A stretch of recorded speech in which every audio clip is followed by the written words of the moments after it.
Reggie Simmons here, Body Fuse athlete and men's physique competitor, and I want to thank you for taking the time to watch my plateau busting workout video. I'm going to spend a little bit of time talking with you about ways to break through your physical plateaus in the gym. When it comes to plateaus, the question isn't if a plateau will occur, because for many people, plateaus are inevitable. The real question is, how quickly can you break out of that plateau so that you can continue along your journey to fitness?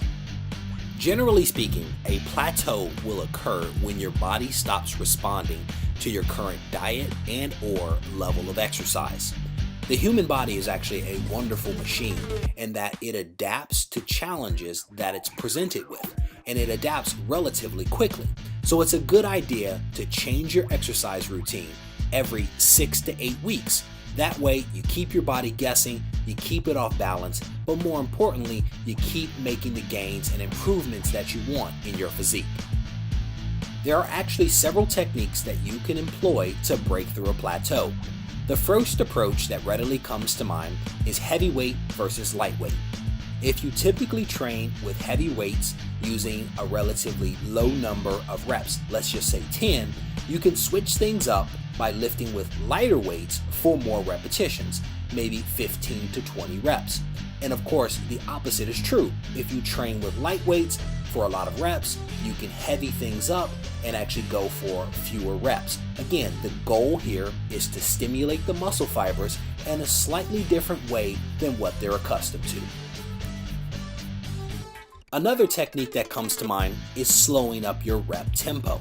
What I mean by that is that if you normally train with a 1-to-1 ratio, so 1 second on the positive, 1 second on the negative, you can change it to slow up the tempo to a 2-3 or even a 3-3 tempo. And what that means is that you take 3 seconds to raise the weight to its highest position and then another 3 seconds to lower it to its lowest position. This actually increases the time under tension that the muscle is placed, and again stimulates the muscle fibers in a different way than how you typically train.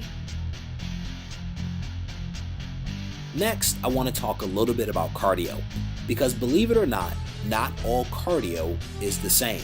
There's actually a huge body of evidence out there that suggests that HIIT or interval cardio is more effective for burning body fat in a shorter amount of time than steady state cardio.